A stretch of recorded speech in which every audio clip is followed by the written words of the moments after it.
yang dimuliakan Allah, kandungan tauhid dan ibadah yang kita sabit di dalam ayat ini. Bahwa ayat ini merupakan inti akidah Islam karena menggabungkan dua prinsip fundamental, prinsip dasar itu di dalam itu. Apa prinsip dasarnya? Dikenal dengan tauhid uluhiyah dan tauhid rububiyah. Apa yang dikatakan tauhid uluhiyah?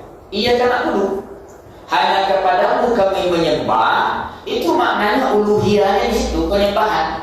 Hanya kepada Allah yang kita sembah, tidak boleh kita menyembah kepada dia. Itu uluhiyah namanya.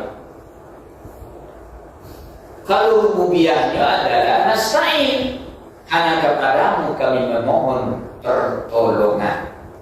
Dan boleh kita minta pertolongan pada yang lain. Jadi kalau kita lihat struktur bahasa dengan pendahuluan iyyaka menunjukkan pembatasan dan penegasan eksklusif hasar lil hasar seperti tadi, bahwa ibadah dan isti'anah minta tolong tadi hanya ditujukan kepada Allah Subhanahu wa taala. Bapak Ibu dimuliakan Allah, kalau kita lihat dalam susunan kalimat yang benar itu kan na'budu iyyaka wa nasta'in iyyaka. Nah, bahwa iyyaka kalau tak ketemu iyyaka na'budu wa iyyaka nasta'in. Mengapa na'budu iyyaka wa nasta'in iyyaka? Subjek, predikat, objek. Maka objek kita lihat pengkar. Ahmad memukul anjing.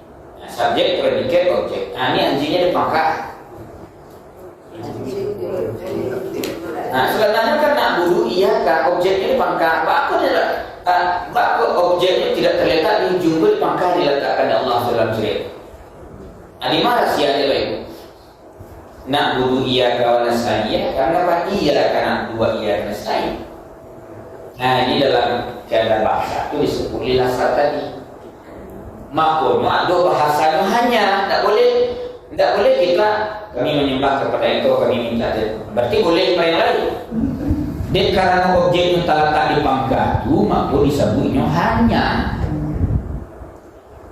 Nah, itulah keindahan bahasa Al-Quran itu. Ya kan? Ini disebut tadi al-hasarnya. Kemudian sebelum kita buat poin-poin penting terhadap tadaburnya ayat yang kelima dari surah Al-Fatihah ini, bagaimana ulama-ulama tafsir menafsirkan Al-Quran surat Al-Fatihah ayat yang kelima. Jadi Bapak Ibu, kalau kita membaca Al-Quran itu tidak boleh kalau kita sendiri membaca. Kita urut dulu pakai pendapat ulama tafsir dulu, baru cocok. Dia kok malah yang Al-Quran itu kalau dia akal sendiri. Kalau ada ustaz-ustaz misalnya berkata terhadap Al-Quran, tidak ada referensinya ulama-ulama tafsir, itu bisa meleset betul. Makanya kita baca kita tafsir, selalu ulama-ulama tafsir mengutip ulama-ulama tafsir masa lalu. Man qala al-Qur'an birra'yi falyatabawwa maq'adahu minan nar. Siapa saja berkata terhadap Al-Quran dengan ra'yu semata, ana rakujum. Ini Bapak Ibu, kalau tidak ahli bidang penafsiran Al-Quran, itu tidak boleh kita mengecek terhadap Al-Quran itu. Kalau dia berfatwa terhadap Al-Quran, coba ulama-ulama tafsir masa lalu mengatakan terhadap ayat ini, ya kan? Ini semua mana? Ini tidak berbeda. Coba Ibu, Al-Imam At-Tabari di dalam tafsirnya mengatakan begini, yaqulu ta'ala dzikruhu iyyaka na'budu ay iyyaka nuwahhidu wa nakhda'u bi-tha'ah wa iyyaka nasta'in ala ibadatina iyyaka. Hanya kepadamu kami menyembah, iyyaka na'budu itu ay yakni iyyaka nuwahhidu wa nakhda'u bi-tha'ah, yakni kami mentauhidkan sekaligus tunduk dengan ketaatan bi-tha'ah. Wa iyyaka nasta'in ala ibadatina iyyaka, Dan hanya kepadamu kami memohon pertolongan tadi itu adalah dalam rangka beribadah kepadamu semata. Jadi jelas dikatakan oleh Al-Ghazali, hanya kepadamu maknanya adalah kami mentauhidkan dan tunduk dengan ketaatan. Dalam kalimat tadi, kalau kata Ibnu Katsir, wa hadhihi al-ayat mustamilatun ala kamalil ubudiyyah fal ibadatu ayatun wal isti'anatu wasilah. Ayat ini mencakup kesempurnaan penghambaan. Jadi sampurna dalam penghambaan di situ maksudnya. Ibadah adalah tujuan, fal ibadah ghayah. Ibadah itu tujuan. Sedangkan permohonan pertolongan adalah sarana, wal isti'anatu wasilah. Sementara pertolongan, memohon pertolongan kepada Allah Subhanahu wa taala itu adalah semacam sebuah sarana dalam menunjukkan ibadah kepada Allah Subhanahu wa taala tadi. Al-Qurtubi mengatakan dalam kitab tafsirnya, hadhihi al-ayat aslun fi ikhlasil ibadati wa qat'i ta'alluqi bi ghairillah. Ayat ini merupakan dasar keikhlasan beribadah dan pemutusan ketergantungan kepada selain Allah Subhanahu wa taala. Ayat ini kecil Al-Qurtubi kok ayat pula dasar menunjukkan awak ikhlasnya ibadah itu, memutuin ketergantungan kita kepada selain Allah Subhanahu wa taala. Sebab kalau tergantung orang kau acok kecewa. Ya, mengambil orang kecewa begini baik. Tergantung mengharap terlalu harap orang. Kau mengangkat kurang. Ini kian apa? Di situlah kekecewaan muncul. Tapi kalau ketergantungan kepada Allah Subhanahu wa taala, ada kekecewaan baik. Ya kan? Kemudian Fakhruddin Ar-Razi dalam tafsirnya berkata, iyyaka na'budu isyaratun ila al-ubudiyyah wa iyyaka nasta'in isyaratun ila al-iftiqari ila Allah. Hanya kepadamu kami menyembah tadi, iyyaka na'budu, menunjukkan makam kehambaan. Dan hanya kepadamu kami mohon pertolongan, menunjukkan pengakuan kebutuhan total kepada Allah Subhanahu wa taala. Ini kalau jalan satu secara makna tidak melenceng dari penjelasan para ulama tafsir. Al-Baydhawi dalam kitab tafsir mengatakan utimal maf'ulu lil hasar ay la na'budu illa iyyaka. Objek didahulukan untuk menunjukkan pembatasan mutlak. Ada kita sebut dari maf'ul bi terletak di pangkalnya sebelum fi'il dan fa'il. Apa gunanya objek didahulukan untuk menunjukkan pembatasan secara mutlak? Beribadah hanya kepada Allah, minta tolong hanya kepada Allah. Jadi terapi dulu. Nah, Bapak Ibu, dalam sehari-hari lihat dua realitas kehidupan Bapak berbicara, waktu Allah dan ibadah hanya kepada Allah. Minta tolong kita hanya kepada Allah. Nanti akan kita ceritakan ada 3 kisah yang ingin disampaikan kepada Bapak Ibu terkait dengan ialah dua ikan sain. Ada kisah Quran itu, kisah-kisah dalam Quran itu kan ada kisah-kisah para nabi dan rasul kan. Bagaimana para rasul itu Bapak Ibu telah dia kerjakan, melaksanakan risalah kenabian dan kerasulan. Bagaimana ujungnya nanti? Dia pasrah lagi.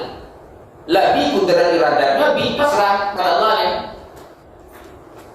Contohnya Bapak Ibu Nabi Ibrahim alaihissalam.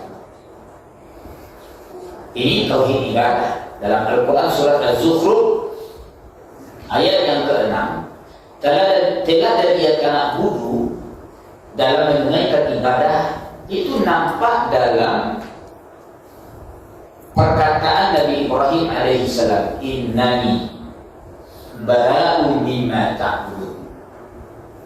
Itulah ujung pengajian Bapak Ibu yang sampaikan kepada masyarakat yang menyembah berhala.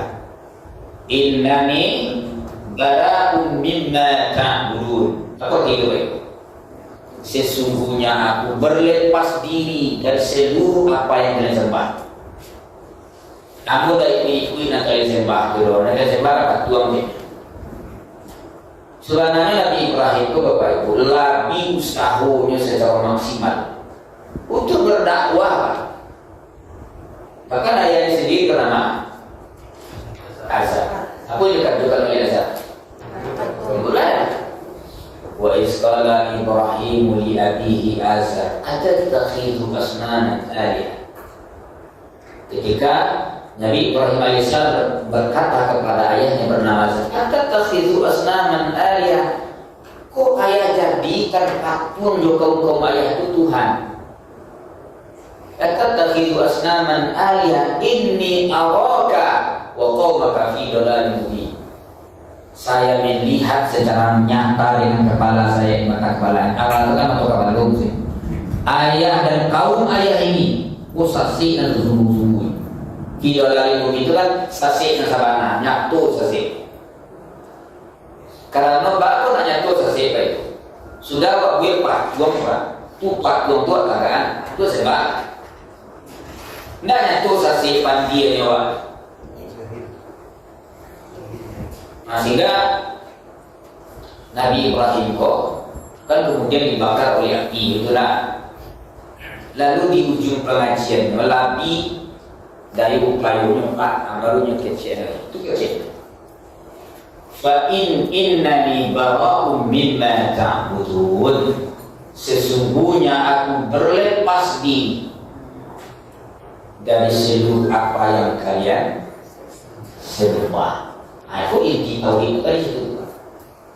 Makanya Nabi Ibrahim itu disebut dengan bapak monoteisme, Abrahamic religion. Bapak tauhid itu Nabi Ibrahim. Nabi Ibrahim itu sampai disebut dalam Quran itu ummah. Ummah itu kan biasanya banyak kelompok. Tapi kok Al-Quran mengatakan kan Nabi Ibrahim itu ummah. Begitulah suri tauladan besar itu kepada Nabi Ibrahim alaihissalam. Kalau kita tahu itu kan Nabi Ibrahim.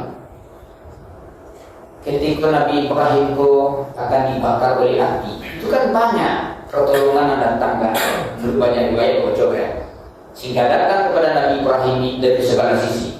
Dia yang mengatakan bagiku hanya Allah. Allah yang akan menolongnya nanti. Akhirnya ketika dia dibakar oleh api, ya nakuni bardan wa salaman ala Ibrahim. Nah, jadi kehidupan bertauhid itu baik. Ya kan? Lebih yakin bahwa Tuhan dan Tuhan akan menolong. Ali yakin sampai di situ kaji betul. Awak kadang kurang buset, tolong Tuhan tidak. Karena saya tidak berubah. Awak sih aku jodoh awak, apalagi Tuhan kau mau. Ayo dari kabut tidak. Kalau begitu tu bertauhid orang mereka. Awak harus yakin, saya yakin, la raiba fi. Kalau la yakin, baru Tuhan mencari keyakinan awak. Dan setiap berdoa itu mungkin Tuhan akan mengabulkan faith.